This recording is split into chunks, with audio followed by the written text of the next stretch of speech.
بسم اللہ الرحمن الرحیم۔ السلام علیکم۔ آج کی اس ویڈیو میں آپ کو آقا علیہ السلام کی سیرت کا ایک پہلو ہجرت کا آغاز بتانے جا رہا ہوں، تو چلیے ویڈیو شروع کرتے ہیں۔ عنوان ہجرت کا آغاز۔ اگلے سال قبیلہ خزرج کے 10 اور قبیلہ اوس کے 2 آدمی مکہ آئے۔ ان میں سے 5 وہ تھے جو پچھلے سال عقبہ میں آپ صلی اللہ علیہ وسلم سے مل کر گئے تھے۔ ان لوگوں سے بھی آپ صلی اللہ علیہ وسلم نے بیعت لی۔ آپ صلی اللہ علیہ وسلم نے ان کے سامنے سورۃ النساء کی آیت تلاوت فرمائی۔ بیعت کے بعد جب یہ لوگ واپس مدینہ منورہ جانے لگے تو آپ صلی اللہ علیہ وسلم نے ان کے ساتھ حضرت عبداللہ ابن ام مکتوم کو بھیجا۔ آپ صلی اللہ علیہ وسلم نے حضرت ابو مصعب بن عمیر کو بھی ان کے ساتھ بھیجا تاکہ وہ نئے مسلمانوں کو دین سکھائیں، قرآن کی تعلیم دیں۔ انہیں قاری کہا جاتا تھا۔ یہ مسلمانوں میں سب سے پہلے آدمی ہیں جنہیں قاری کہا گیا۔ حضرت مصعب بن عمیر رضی اللہ تعالی عنہ نے وہاں کے مسلمانوں کو نماز پڑھانا شروع کی۔ سب سے پہلے جمعہ بھی انہوں نے ہی پڑھایا۔ جمعہ کی نماز اگرچہ مکہ میں فرض ہو چکی تھی، لیکن وہاں مشرکین کی وجہ سے مسلمان جمعہ کی نماز ادا نہیں کر سکے۔ سب سے پہلا جمعہ پڑھنے والوں کی تعداد 40 تھی۔ حضرت مصعب بن عمیر نے مدینہ منورہ میں دین کی تبلیغ شروع کی تو حضرت سعد بن معاذ اور ان کے چچا زاد بھائی حضرت اسید بن حصیر ان کے ساتھ بار مسلمان ہو گئے۔ ان کے اسلام لانے کے بعد مدینہ منورہ میں اسلام اور تیزی سے پھیلنے لگا۔ اس کے بعد حضرت مصعب بن عمیر حج کے دنوں میں واپس مکہ پہنچے۔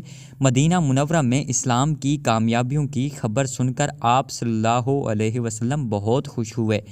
مدینہ منورہ میں جو لوگ اسلام لا چکے تھے ان میں سے جو حج کے لیے آئے تھے انہوں نے فارغ ہونے کے بعد مینا میں رات کے وقت آپ صلی اللہ علیہ وسلم سے ملاقات کی۔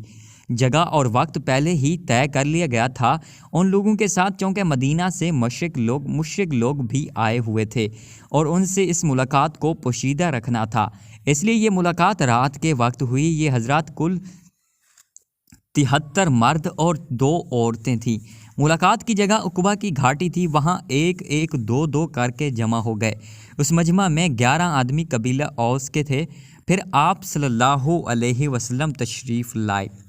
آپ صلی اللہ علیہ وسلم کے چچا حضرت عباس بن عبد المطلب بھی ساتھ تھے۔ ان کے علاوہ آپ صلی اللہ علیہ وسلم کے ساتھ کوئی نہیں تھا۔ حضرت عباس بھی اس وقت مسلمان نہیں ہوئے تھے۔ اس وقت آپ صلی اللہ علیہ وسلم گویا اپنے چچا کے ساتھ آئے تھے تاکہ اس معاملے کو خود دیکھیں۔ ایک روایت کے مطابق اس موقع پر حضرت ابوبکر صدیق اور حضرت علی رضی اللہ تعالی عنہم بھی ساتھ آئے تھے۔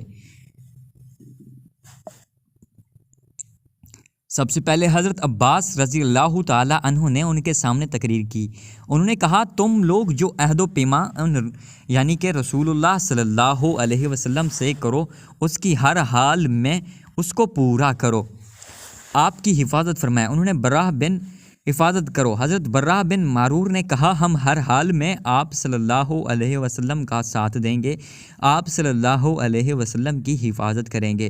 حضرت براہ بن معرور یہ الفاظ کہہ رہے تھے کہ ابو الحیثم بن الاطمینان بول اٹھے، چاہے ہم پیسے کو محتاج ہو جائیں اور چاہے ہمیں قتل کر دیا جائے، ہم ہر قیمت پر آپ صلی اللہ علیہ وسلم کا ساتھ دیں گے۔ اس وقت حضرت عباس بولے، ذرا آہستہ آواز میں بات کرو، کہیں مشرک آواز نہ سن لیں۔ اس موقع پر ابو الحیثم نے عرض کیا، اے اللہ کے رسول، ہمارے اور یہودیوں کے درمیان کچھ معاہدے ہیں، اب ہم ان کو توڑ رہے ہیں۔ ایسا تو نہیں ہوگا کہ آپ صلی اللہ علیہ وسلم ہمیں چھوڑ کر مکہ آ جائیں؟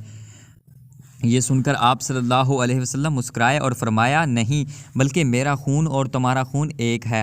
جس سے تم جنگ کرو گے اس سے میں جنگ کروں گا، جسے تم پناہ دو گے اسے میں پناہ دوں گا۔ پھر آپ صلی اللہ علیہ وسلم نے ان سے 12 آدمی الگ کیے، یہ 9 خزرج میں سے اور 3 اوس میں سے تھے۔ آپ نے ان سے فرمایا، تم میرے جاں نثار ہو، میرے نقیب ہو۔ ان 12 حضرات میں یہ شامل تھے: سعد بن عبادہ، اسعد بن رواحہ، براہ بن معرور، ابو الحیثم بن الاطمینان، اسید بن حضیر، عبداللہ بن عمر بن حزام، عبیدہ بن سمات اور رافع بن مالک رضی اللہ تعالی عنہم۔ ان میں سے ہر ایک اپنے اپنے قبیلے کا نمائندہ تھا۔ آپ صلی اللہ علیہ وسلم نے ان جاں نثاروں سے فرمایا، تم لوگ اپنی اپنی قوم کی طرف سے اس طرح میرے کفیل ہو جیسے عیسیٰ علیہ السلام کے 12 حواری ان کے کفیل تھے، اور میں اپنی قوم یعنی مہاجروں کی طرف سے کفیل اور ذمہ دار ہوں۔